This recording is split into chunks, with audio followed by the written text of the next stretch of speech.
Tem 43 anos, é advogado de profissão, presidente da Câmara Municipal de Fronteira, vice-presidente da Comunidade Intermunicipal do Alto Alentejo e agora deputado pelo Círculo Eleitoral de Porto Alegre pela Aliança Democrática. Boa tarde, Rogério. Olá. Antes de mais, muito obrigada por ter aceito o nosso convite para esta entrevista e começo por perguntar, para quem não o conhece e no fundo também para quem o conhece, quem é o Rogério Silva? Muito boa tarde. Antes de mais, agradecer a oportunidade de vir aqui dizer algumas das minhas opiniões acerca do meu posicionamento acerca das próximas, deste desafio que Portugal enfrenta nas legislativas de março e já agora aproveitar, de facto, também para me dar a conhecer um pouco.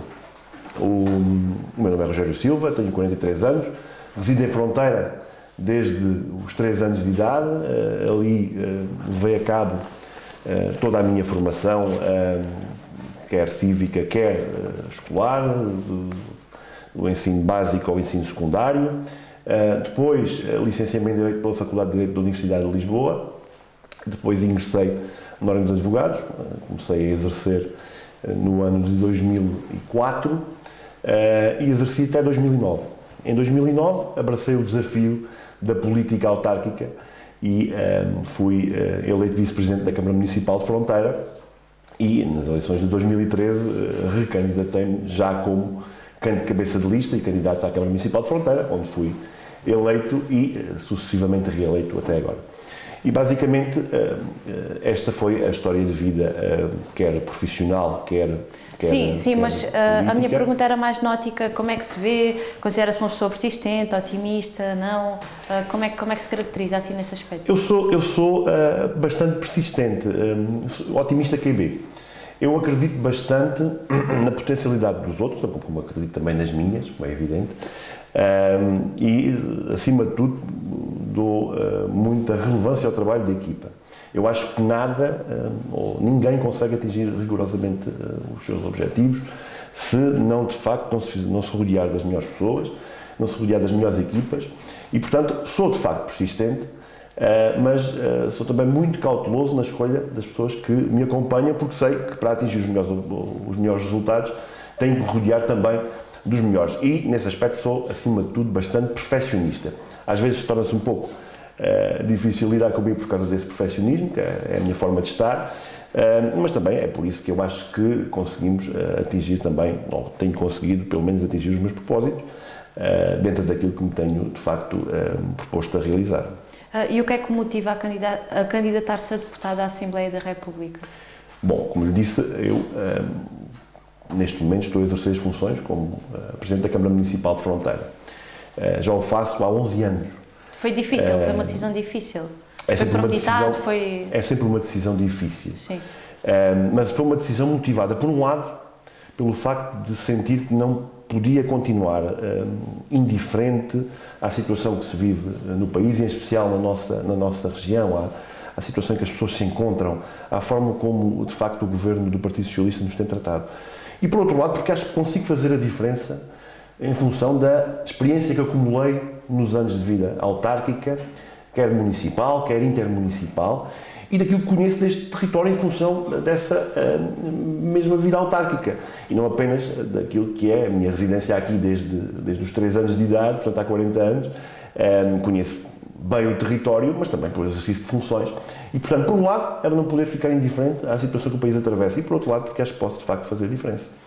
No que toca a este tipo de situações, nós nos últimos dias temos assistido a alguns protestos por todo o país. Porto Alegre não é exceção, por parte dos agricultores, que saíram de casa para vir para a rua gritar por melhorias no setor.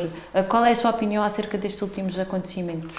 Bom, a agricultura tem para o Distrito de Porto Alegre uma importância central do ponto de vista económico. E não é de agora que tenho manifestado a minha oposição ao comportamento da Ministra da Agricultura. É, aliás, caricato que a Ministra da Agricultura aparente querer esvaziar a própria pasta, querer esvaziar o próprio Ministério. Há uma clara noção, por parte do setor, da incapacidade do Ministério em dar resposta às suas reivindicações. Aquilo que eu sinto acima de tudo, e acho que é partilhado pela generalidade dos agricultores, é que não se revê nas políticas do Ministério da Agricultura, porque elas não representam o setor agrícola. Elas estão neste momento subordinadas a um conjunto de outras políticas setoriais, nomeadamente algum radicalismo ambiental, e, na realidade, esta Ministra da Agricultura não é de agora, não representa de todos os agricultores. E logo por aí havia um grande desconforto a nível do setor. Aquilo que se passou, e que foi o mote final para a atividade, neste caso reivindicativa por parte dos agricultores e os protestos que levaram a cabo, é muito relacionado com uma quebra total de confiança em função dos acordos que estavam pré-definidos, neste caso no âmbito dos ecorregimes.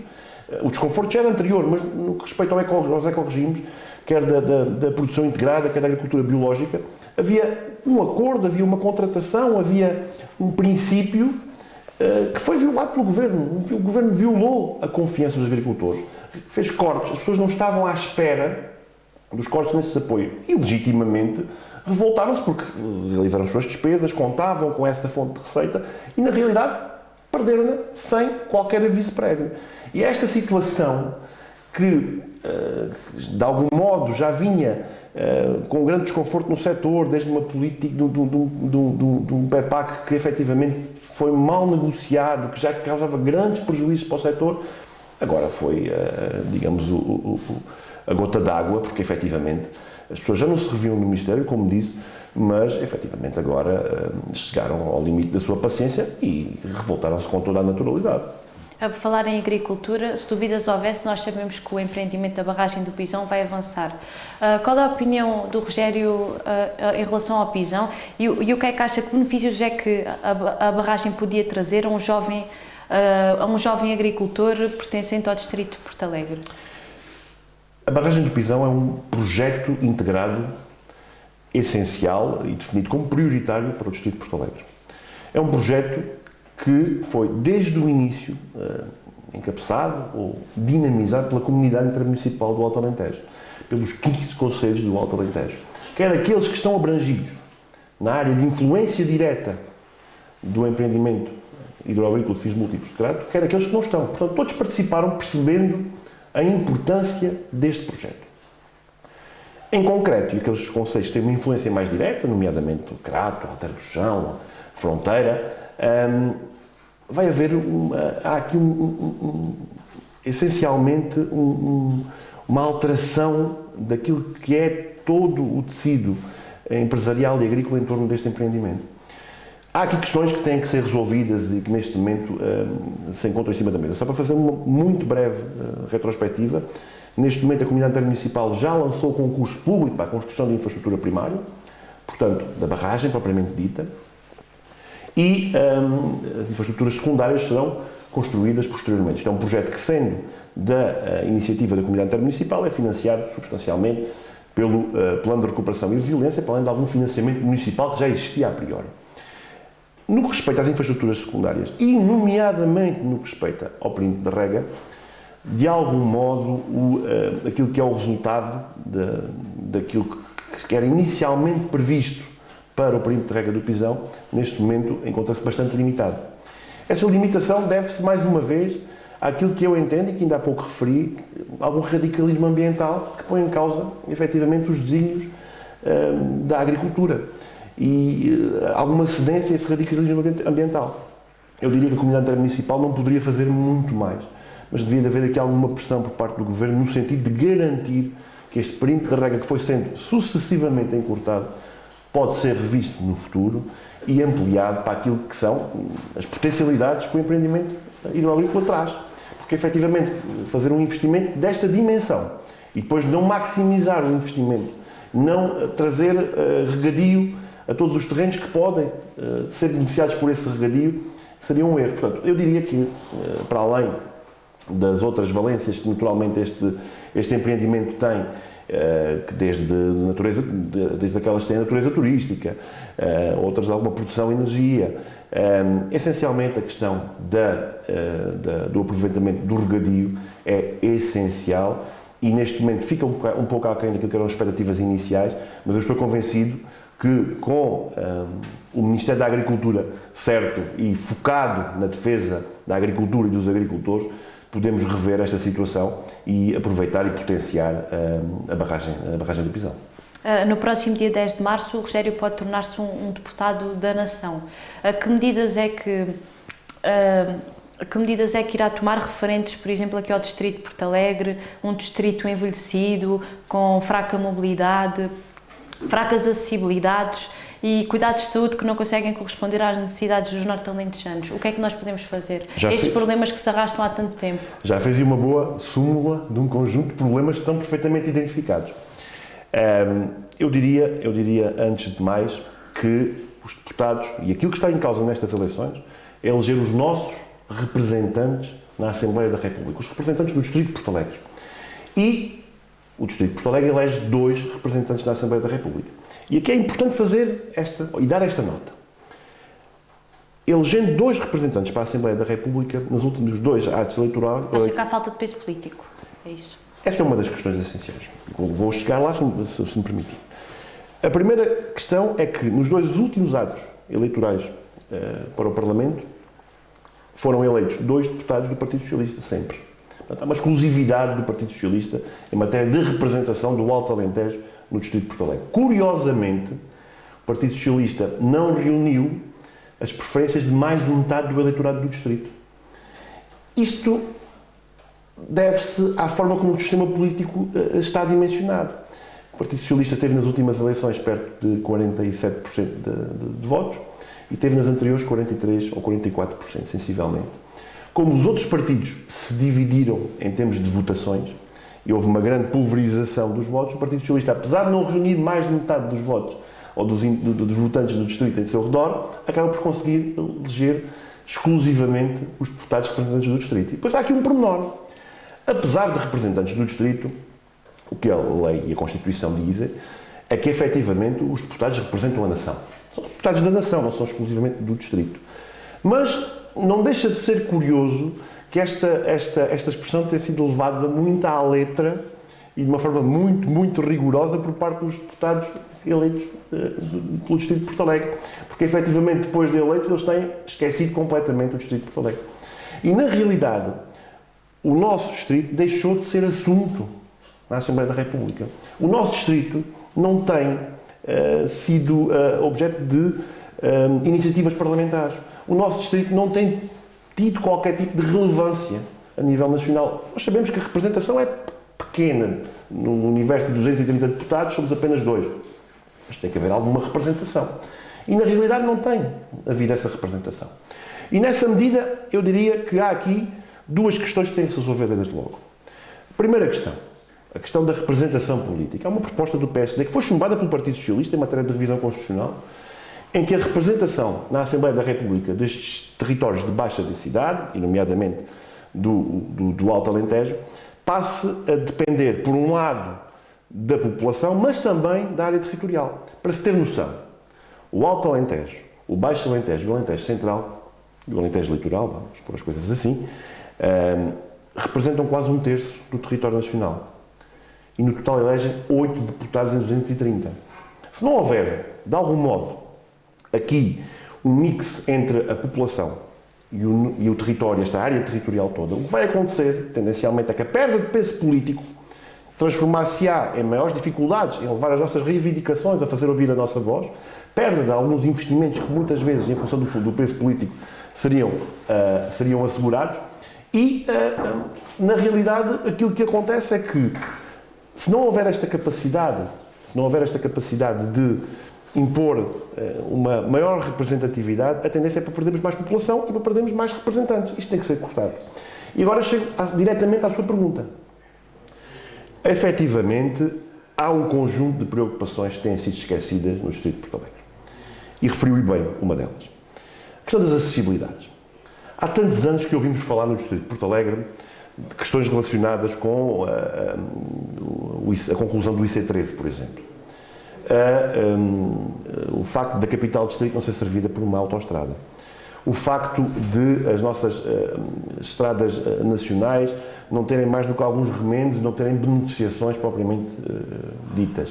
Estamos a falar desde a Nacional 245, que liga a fronteira à Alter do Chão e que, por exemplo, desde setembro que está à espera do lançamento do concurso para uma nova ponte. Estamos a falar da Nacional 361, da Nacional 362, que tem uma enorme circulação de veículos, nomeadamente pesados, e precisa de beneficiação. Estamos a falar em matéria de ferrovia, o facto da nossa capital distrito continuar a ter uma estação a 12 km de distância. Continuamos a ter na ferrovia também material circulante com 70 anos de idade. Ou seja, há um conjunto de desígnios, um conjunto de intenções, um conjunto de reivindicações deste território que, ato legislativo após ato legislativo, são mencionadas. E às tantas até somos acusados, de algum modo, nós, representantes dos partidos e representantes locais, de ser pouco criativos e não apresentarmos novas soluções. Mas, na realidade, não há outra forma. O facto de apresentarmos novamente estes problemas é sinal que eles não foram resolvidos. E não terem sido resolvidos sucessivamente em matéria de investimento deve-se exclusivamente ao facto de os sucessivos governos, e especialmente o governo do Partido Socialista, ter abandonado completamente o investimento no interior. Todo o investimento que é feito no nosso distrito, das duas uma, ou é financiado pelo PRR, ou é financiado pelo PT 2020 ou 2030, ou não é realizado. Esta é a realidade dos últimos anos. E quando falo de investimento em matéria de acessibilidades, falo de investimentos em matéria de saúde. Hoje em dia não é possível, num território como o nosso, com distâncias tão grandes entre os diversos concelhos, com uma população com um índice de envelhecimento superior a 253 idosos por cada 100 jovens, em que há dificuldades, como é possível constatar, de mobilidade, que de algum modo esvaziem o conjunto de valências que os próprios centros de saúde podiam ter na primeira prestação de cuidados, que hajam ainda diversos centros de saúde que não têm médicos de família disponíveis para as populações e que efetivamente se afaste tanto a saúde dos cidadãos. E esta realidade, que é uma realidade que todos os dias nos entra pelas televisões adentro, tem que ser alterada. Não há, num território como o nosso, algo mais desumano que seja deixar, nomeadamente idosos, mas a população em geral, sem cuidados de saúde. Isto não é possível. E não ponho aqui em causa o trabalho mais do que meritório por parte do Conselho de Administração da Unidade Local de Saúde. Tem feito tudo com o que está ao seu alcance. Não ponho em causa o trabalho dos profissionais de saúde, em geral. Não ponho nada disso em causa. Há uma dificuldade de organização, um déficit de organização que perpassa todo o país, mas que no nosso distrito tem efetivamente efeitos mais agravados, porque na realidade temos uma população que se encontra de facto envelhecida. E se nós queremos mudar a nossa forma de encarar o nosso território e queremos dar aqui um novo ímpeto, não podemos deixar para trás investimentos que são estruturantes, pura e simplesmente ou porque não fazemos ouvir a nossa voz, ou pura e simplesmente porque a Comunidade Europeia, ou neste caso a União Europeia, não os entende como prioritários. Nós temos que ser ouvidos e temos que ter um papel determinante na negociação dos diversos orçamentos de Estado para haver investimento nacional no nosso território. Esta é a realidade. Há muitos mais, naturalmente, muitas mais matérias que podemos de facto abordar, mas tocou nestas duas e eu reforço-las. Devido à população reduzida e envelhecida, o Governo poderá julgar que investir no Distrito de Porto Alegre é um mau investimento? Devido aos números. Pensamos como números e não como pessoas que pagam os impostos e que são tão portuguesas e cidadãos como eu ou qualquer outra pessoa que viva em Évora ou em Lisboa, por exemplo. Eu já disse isto algumas vezes publicamente. Nós, de facto, somos encarados pelo Governo mais como contribuintes e menos como cidadãos. Esta é a realidade. Eu não acredito que se pense assim, mas eu acredito numa coisa. Eu tenho a perfeita noção que o facto de termos pouco peso político e o peso político que podíamos ter não o exercermos é um fator para ficarmos sucessivamente esquecidos. Eu não tenho qualquer dúvida disto. Eu não acredito, sinceramente, não acredito que um governo que até anuncia tantos excedentes orçamentais ou déficits reduzidos ou uma grande capacidade de ter contas certas, neste momento esteja a fazer contas ao facto de haver mais ou menos população onde realizar os investimentos. Sinceramente não acredito nisso, não me parece sequer execuível. Acho mesmo que, como não conseguimos realizar a pressão e levar mais longe as nossas reivindicações, elas não são ouvidas. E isto não tem comparação com o tempo em que estávamos sobre o domínio da Troika, em que ficámos num país à beira da bancarrota com um caderno de encargos negociado pelo Partido Socialista nas mais diversas áreas em que quem esteve na altura do governo do PSD-CDS foi obrigado a implementar. E chegámos aqui porque houve, de facto, essa capacidade de suplantar um período muito difícil. Hoje em dia, aquilo que ouvimos sucessivamente é o Partido Socialista a tentar, de algum modo, reivindicar os seus sucessos na economia, ou melhor, nas finanças do país.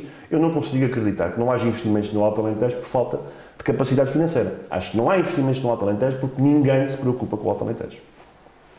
E se nós pensarmos numa medida que fixe jovens aqui no distrito, o que é que o Rogério diria? A fixação de jovens no distrito, a fixação de talento no distrito está sempre dependente com a criação de emprego. E está sempre dependente da criação de emprego qualificado. Conseguiremos reter mais talento ou captar mais talento qualificado quanto, efetivamente, tenhamos melhores empresas e melhores serviços. E nesse aspecto eu não tenho quaisquer ilusões. Nós temos uma história de 50 anos de democracia que demonstra claramente porque é que nestes 50 anos a trajetória tem sido sucessivamente de regressão populacional no nosso território e nos territórios em geral do interior. Tem que haver a capacidade do Estado garantir nestes territórios investimentos privados. Investimentos privados, repito. E realizaram-se diversos investimentos desta natureza com o apoio do Estado. Basta olhar para a Alta Europa. Há tantos por esse país fora. É pena que esses investimentos nunca fossem canalizados para aqui, mas tem que ser através do investimento privado. O investimento privado, a captação desse investimento, é uma tarefa que naturalmente nós temos que reivindicar, mas o Estado tem que nos ajudar. Nós temos que ter a capacidade, não apenas de atrair empresas pelo nosso maravilhoso território, que é um território maravilhoso, que as pessoas que cá vêm ficam encantadas com o mesmo, mas temos que ter a capacidade de os atrair, porque economicamente para eles é mais vantajoso. E vamos ser claros, sem as acessibilidades, não é possível ser competitivo com outros territórios que pensam exatamente da mesma forma e precisam têm as mesmas carências que nós. Acessibilidades que falámos ainda há pouco. Sem um conjunto, por exemplo, na matéria de comunicações, eu há pouco vinha para aqui e vinha a falar ao telefone com uma pessoa e fiquei sem rede uma série de vezes. Isto não é possível no século XXI. Sim, era exatamente isso que eu ia dizer. Durante o tempo de pandemia falava-se muito nos nómadas digitais, até porque, como disse, Porto Alegre é um distrito muito apelativo, em termos de qualidade de vida, em termos paisagísticos, isso tudo. Só que depois uma pessoa quer trabalhar, não tem rede, quer se deslocar, a acessibilidade é muito complicado uma pessoa deslocar-se e demora imenso tempo. Cuidados de saúde, vai ao hospital, fica lá não sei quantas horas. No fundo, quê? Demoram cá pouco, não é? Estamos a rever tudo o que falamos até aqui. E depois vamos falar de outras coisas. Constituir família, educação, matéria de educação, boa educação. Temos aqui um bom exemplo, o IPP tem feito um trabalho absolutamente incrível. E até nesse aspecto, o Governo tem tratado mal este Instituto e todos os politécnicos do interior. A forma de financiamento dos politécnicos, exclusivamente dependente do número de alunos, leva a que naturalmente eles sejam prejudicados em detrimento de outros estabelecimentos de ensino superior. E não pode ser, tem que haver aqui uma forma de garantir que nestes territórios que é onde se cria talento, nas instituições de ensino superior, que elas aqui permanecem e têm sucesso para também elas atrair os melhores professores, atrair os melhores alunos. Isto é fundamental. Mas Porto Alegre também tem um grande problema em relação à habitação, por exemplo. É outra questão também essencial. E aí tivemos planos sobre planos do Governo, tivemos uma ministra dedicada exclusivamente à habitação, temos agora um candidato a Primeiro-Ministro que tutelou o pasto da habitação, que se comprometeu com milhares de habitações para quem precisava e tem dificuldades em manter, quer por causa dos preços do arrendamento, quer por causa dos juros que acompanharam os créditos bancários, quer por causa da subida incrível do valor do imobiliário. Tivemos um ministro que prometeu mundos e fundos, o ministro Pedro Nuno Santos. Resultado final, uma mão cheia de nada. Para além de muitas parangonas, para além de muitos diapositivos e para além de muitas campanhas de propaganda. Uma mão cheia de nada. Aqui o Estado, de facto, tem um papel essencial, mas eu continuo a dizer. Há um conjunto de atividades que, efetivamente, temos que conseguir atrair os privados a levá-las a cabo. Nós não podemos achar que o Estado, por si sozinho, por si próprio, sozinho, sem se rodear da sociedade civil, consegue resolver todos os problemas. Isto é fundamental, é conseguir atrair as empresas, e estamos a falar das empresas de construção, com condições, efetivamente, para que as mesmas, também por aqui, consigam realizar os seus investimentos, que consigam, de facto, levar a cabo de uma forma segura, com campo de previsibilidade. Nós não podemos ter a imprevisibilidade fiscal que temos todos os anos. Mudam os códigos do IRS, mudam os códigos do IRC, mudam os estatutos dos benefícios fiscais. Isto muda todos os anos. As empresas não têm previsibilidade. E, portanto, eu diria que, ao contrário daquilo que é claramente a intenção do Partido Socialista, que é deste novo secretário-geral do Partido Socialista, que procura, efetivamente, ser o próximo Primeiro-Ministro, claramente vai tentar estatizar praticamente toda a economia. Isto é uma visão muito diferente daquela que é a visão que nós nos propomos. Nós trabalhamos com a economia real, nós trabalhamos com os empresários, nós trabalhamos com quem, de facto, produz riqueza. E essa é a única forma dos territórios serem sustentáveis. Rogério, agora convido a deixar uma mensagem aos norte-alentejanos. No próximo dia 10 de março, o Distrito de Porto Alegre vai eleger os seus 2 representantes na Assembleia da República. Esta eleição é fundamental para a escolha, também ela, do próximo Primeiro-Ministro. Todos aqueles que não se revêem nas políticas do Partido Socialista dos últimos 8 anos, da qual fez parte este candidato do Partido Socialista, secretário-geral Pedro Nuno Santos, só têm uma opção no Distrito de Porto Alegre. É votar na Aliança Democrática. Sob pena de acontecer aquilo que aconteceu nas últimas 2 eleições, que foi o Partido Socialista conseguir eleger os 2 representantes. A Aliança Democrática está aqui para ganhar as eleições no Distrito e representar todos os norte-alentejanos, representar condignamente e dar voz na Assembleia da República, um território que tem estado tão esquecido pelo Partido Socialista.